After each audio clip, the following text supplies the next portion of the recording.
think this really can be boiled all the way down to the question whether the sale on a secondary market in a blind bid-ask transaction of a token where no rights or obligations travel as part of that transaction can be an investment contract, as that term appears in the statute and in the case law, on the strength of the statements of intent or promotional statements that issuers have made.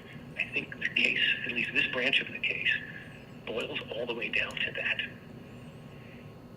And on that point, my understanding of my conversations with Mr. Costello is that he believes that Coinbase is just being a bit too literal or too centurion about what that means, and that they're not suggesting it needs to be a written contract or a formal document, and you're not suggesting it either. What he's saying is, though, that there is an implicit relationship, an implicit agreement, or at least accession by the purchase of the crypto asset in a situation where there's discussion or a lot of submissions or I guess white papers and such on the part of the developers to what's going to be done with this crypto asset. I think you're saying to me, unless there's some mechanism of enforcement and all of that very lovely promotional and marketing language, it just doesn't matter. Do I understand that correctly? I think that's fair, Your Honor. I mean, to give even a little more ground, because we want to make, for purposes of this motion, our position capacious, there has to be, in the transaction that constitutes the sale of the asset, there has to be at least as part of that offering, there has to be a statement that is meant to convey an enforceable promise.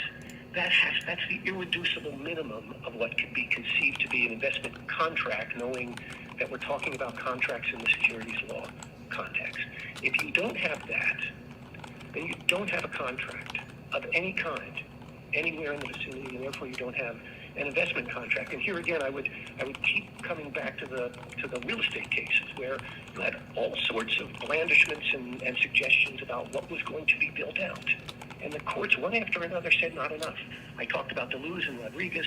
The Revac case in our circuit is of a similar ilk. It didn't go off on the investments of the efforts of others element, but rather on common enterprise, but insisted on collateral agreements. It insisted on collateral agreements, finding none.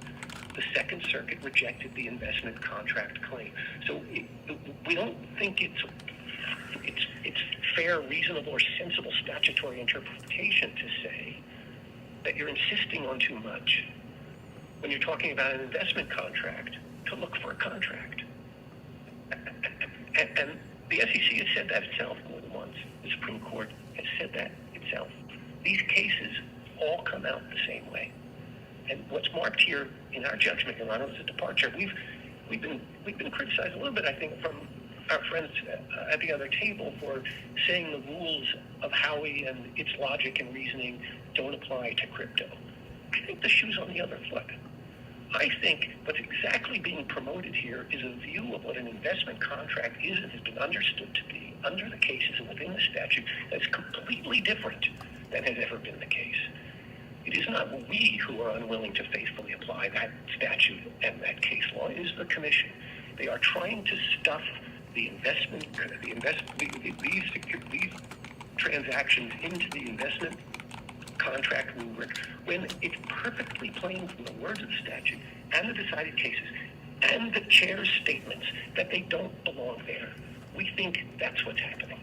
And it's a really important issue, because at the end of it,